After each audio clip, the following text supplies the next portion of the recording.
अरविंद केजरीवाल का अर्थशास्त्र ये है कि जनता का पैसा जनता को दो और तब बाजार की अर्थव्यवस्था चलेगी, तब आपकी इकॉनमी बढ़ेगी। मोदी जी की अर्थव्यवस्था क्या है? जनता का पैसा लूटो, बैंकों से पैसा निकालो, अपने कुछ चंद मित्रों को दो, वो उनसे पैसा लूट के और विदेशों में जाके बैठ जाए। तो रेवड़ी बांटने का काम, लाखों करोड़ की रेवड़ी बांटने का काम, लाखों करोड़ की रेवड़ी बांटने का गुनाह अगर किसी ने किया है तो नरेंद्र मोदी जी ने किया है। मोदी जी इंडिया के प्रधानमंत्री नहीं है, अडानी के प्रधानमंत्री हैं। हम जहां जाते हैं, हम पंजाब में हम गए, 92 सीटें आई, बीजेपी का सुपड़ा साफ हो गया, अकाली दल का सुपड़ा साफ हो गया। हम जहां जाते हैं वहां भारतीय जनता पार्टी से सीधे तौर पे लड़ाई लड़ते हैं और उनको हराने का काम करते हैं। देखिए, बीजेपी वाले कहते हैं कि डबल इंजन की सरकार बनाओ, यानी एक मोदी जी एक बोमई जी, लेकिन दोनों इंजन फेल हो चुका है। कैसे फेल हो चुका है?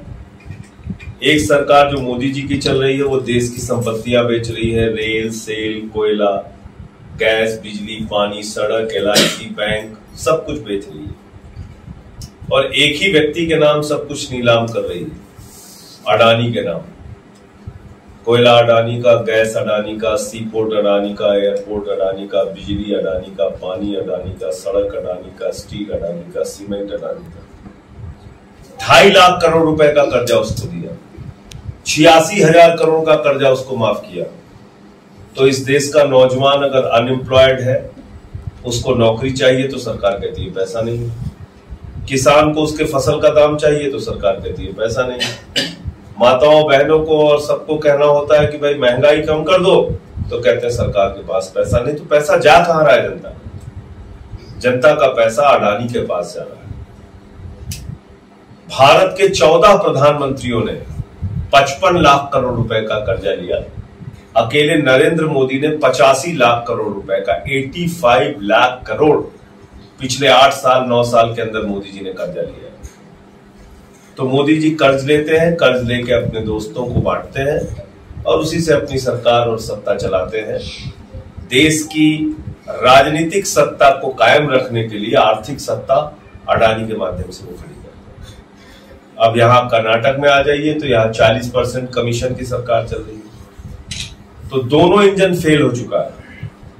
हर चीज में कर्नाटका के अंदर भ्रष्टाचार, सरकारी स्कूलों से लेके, थानों से लेके, हर जगह बगैर रिश्वत के कोई टेंडर नहीं होता, कोई काम नहीं होता।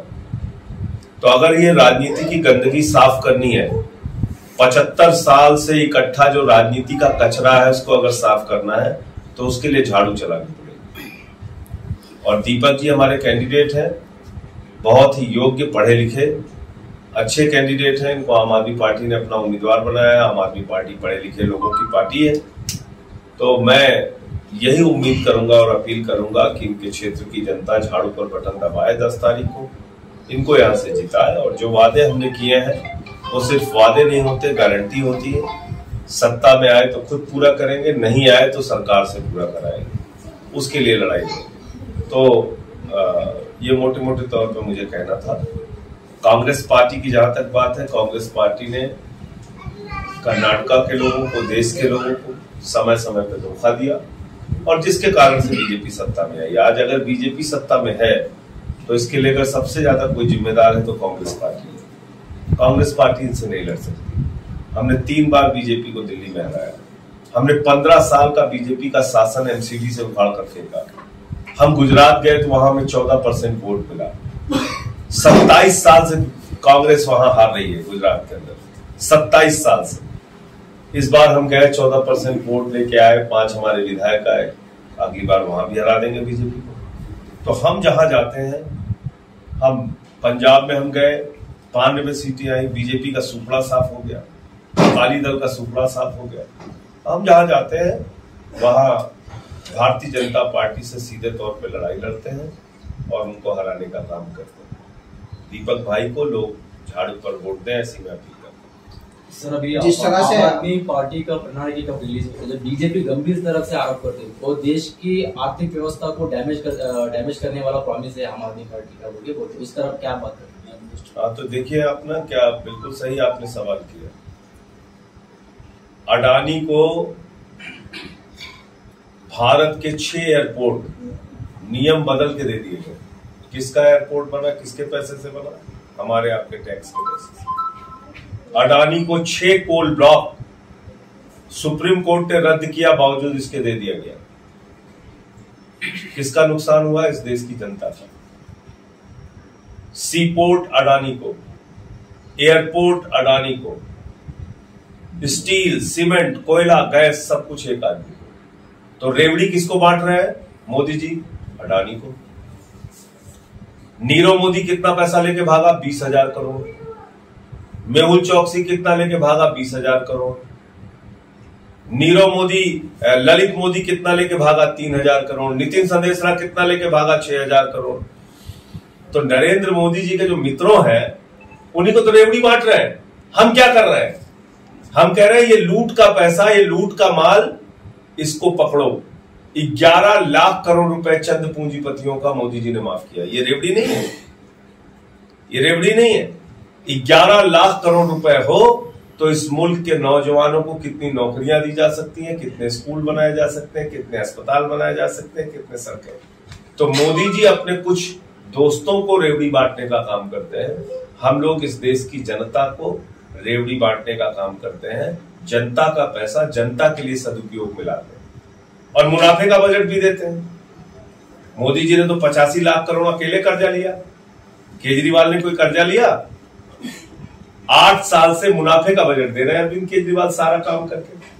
बिजली फ्री, पानी फ्री, शिक्षा फ्री, इलाज फ्री, बस की यात्रा फ्री, तीर्थ यात्रा फ्री, उसके बाद भी मुनाफे का बजट। क्यों? क्योंकि जब आप बिजली फ्री करते हैं तो आम आदमी के जेब में जो बचत होती है वो बचत बाजार की अर्थव्यवस्था में वो खर्च करता है। This is called Arvind Kejriwal's economics. Arvind Kejriwal का अर्थशास्त्र ये है कि जनता का पैसा जनता को दो और तब बाजार की अर्थव्यवस्था चलेगी, तब आपकी इकॉनमी बढ़ेगी। मोदी जी की अर्थव्यवस्था क्या है? जनता का पैसा लूटो, बैंकों से पैसा निकालो, अपने कुछ चंद मित्रों को दो, वो उनसे पैसा लूट के और विदेशों में जाके बैठ जाए।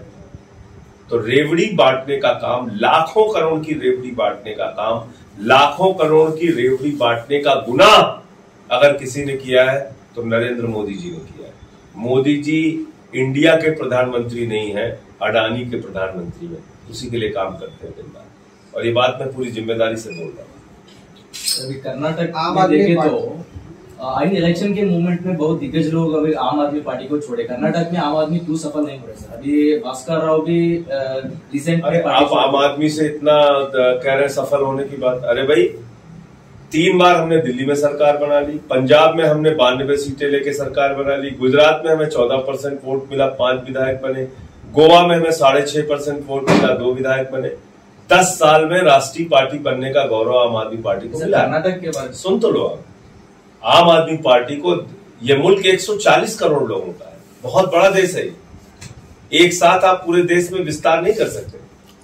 कर्नाटका में जो स्थिति हमारी 2 साल, 3 साल, 4 साल पहले थी, आज उसमें बहुत बदलाव आया।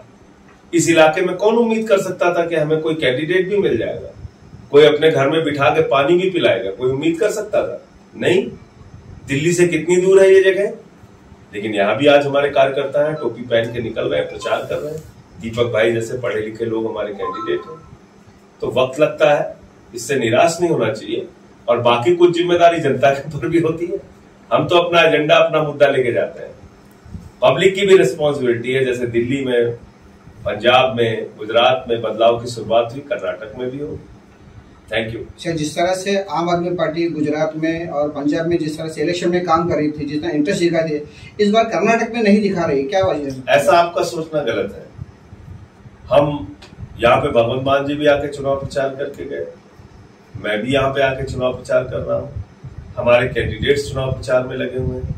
तो काफी समय से मेहनत भी हो रही, कई सम्मेलन हुए जिसमें अरविंद केजरीवाल जी आए यहाँ पे। मुझे लगता है कि ये सोचना गलत है कि हम यहाँ मेहनत नहीं कर रहे हैं। जहां हमारी जितनी क्षमता है हम उसमें मेहनत कर रहे हैं। पहली बार विधानसभा का चुनाव लड़ रहे हैं, पिछली बार तो कुछ सीटों पे रस्म अदायगी के तौर पे चुनाव लड़े थे, लेकिन अब इस बार हम लोग मेहनत से चुनाव लड़ रहे हैं। कुछ अच्छे संकेत, कुछ अच्छे परिणाम आते हैं। सर, कर्नाटक में कितना सीट आने का चांसेस?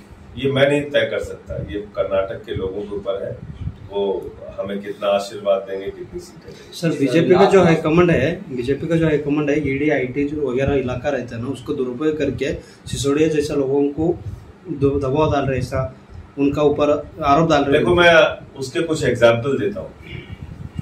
ईडी की जो इंक्वायरी लीकर पॉलिसी में चल रही है और रोज ब्रेकिंग न्यूज चलवाते हैं, देखो इन पे ये मिल गया, इन पे ये बोल दिया, इन पे ये कह दिया। 6 लोगों ने कोर्ट के सामने लिख के दिया कि हमसे जबरन जबरदस्ती मारपीट करके बयान लिया गया।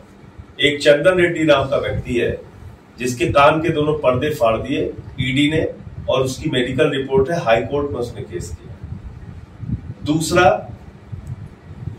14 फोन मनीष सिसोदिया ने तोड़ दिए, ऐसा प्रचारित किया गया ईडी के बाद। वो 14 के 14 फोन चल रहे हैं, वो सारे के सारे फोन जिंदा है। तो जब झूठ की बुनियाद पे आप कोई जांच करेंगे, और मैं तो कहता हूं कि ईडी एक झूठ का पुलिंदा है, तो आप अपने विरोधियों को फंसाने के लिए इसका इस्तेमाल कर सकते हैं, लेकिन न्यायालय में ये सारी बातें टिकेंगी नहीं। ईडी का झूठ सामने आएगा। मैंने तो खुद ईडी के खिलाफ मानहानि का नोटिस दिया। झूठा किसी को बदनाम करने के लिए आप कर सकते हैं, लेकिन उसकी सच्चाई जो सामने आएगी तो इनको मुंह की खानी पड़ेगी। आरोप है सर कर्नाटक की बीजेपी गवर्नमेंट के ऊपर, वो कवर करने के लिए मीसालाती का वो प्रयोग कर रहे हैं बीजेपी गवर्नमेंट। किस हद तक वो यूज होता है बोल के आपको लगता है? तो मीसालाती का प्रयोग कर रहा हो, रिजर्वेशन। देखो, ऐसा है कि रिजर्वेशन एक ऐसा मुद्दा है जो सामाजिक पिछड़ेपन के आधार पर दिया जाता है देश के अंदर, और ये हमारे संविधान की व्यवस्था है। उसको कोई तरमीम करे, उसमें कोई बदलाव करे, तो ये किसी को अधिकार नहीं, वो पार्लियामेंट को ही अधिकार है। तो इसलिए मेरा अपना ये मानना है कि कमीशन खोरी, भ्रष्टाचार ये बड़ा मुद्दा है, और इस पे सरकार के खिलाफ लोगों में गुस्सा है, लोग वोट करेंगे। जिस तरह से आम आदमी पार्टी पे इल्जाम लगाया जा रहा है कि अरविंद केजरीवाल ने 45 करोड़ रुपए अपने बंगले के लिए लगाया है, तो उसको कैसे देखते हैं आप? सरकारी घर है, और अगर इस पे खबरें चलानी है तो 1300 करोड़ रुपए का मोदी जी का बंगला है। 10 लाख का सूट पहन के घूमते हैं, 8,500 रुपए की जहाज खरीदे हैं अपने लिए उन्होंने। इस पे जितनी डिबेट करनी है, बहस करनी है तो फिर कीजिए, लेकिन वो एक सरकारी बंगला है जिसमें 3 बार घटनाएं हुई। मुख्यमंत्री के बेडरूम की छत गिरी, उनके माता पिता जहां रहते हैं उसकी बेडरूम की छत गिरी, जहां वो बैठ के लोगों से मिलते हैं वहां की छत गिरी।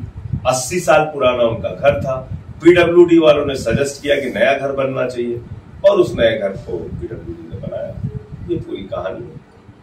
सर, आने वाले 2024 में किस तरह से देखते हैं कि हुकूमत बदलेगी या फिर वही फिर मोदी शहर बदलेगी? बदलाव होगा, क्योंकि लोग त्रस्त हैं, नौजवान हो, किसान हो, माताएं बहनें हो, देश में महंगाई हो, गैस के सिलेंडर का दाम हो, किडनी कैंसर तक की दवाओं को तो महंगा कर दिया इन्होंने, बच्चों का दूध महंगा कर दिया, तो ऐसे ही चल रहे हैं। हाँ, ये है कि नफरत की राजनीति में मजा बहुत आता है। कट्टरपंथ की एक राजनीति ऐसी होती है जिसमें मजा बहुत आता है। हाँ, इसको मार दो, हाँ इसको काट दो, इससे दुनिया का कोई मुल्क आगे नहीं जा सकता। दुनिया का कोई मुल्क नफरत की बुनियाद पे दुनिया का कोई मुल्क आगे नहीं बढ़ सकता। बगल में पाकिस्तान है, उसकी हालत देख लो। अफगानिस्तान है, उसकी हालत देख लो। हिटलर जब था जर्मनी में, उसकी हालत देख लो। दुनिया का उदाहरण उठा के देख लो। नफरत की बुनियाद पर दुनिया का कोई भी मुल्क आगे नहीं बढ़ सकता। ये बात इस देश के हिंदुओं को भी समझनी चाहिए, मुसलमानों को भी समझनी चाहिए, सिखों और ईसाइयों को भी समझनी चाहिए। आज समझे तो अच्छा है, कल समझ ले तो अच्छा है, देर करेंगे तो नुकसान।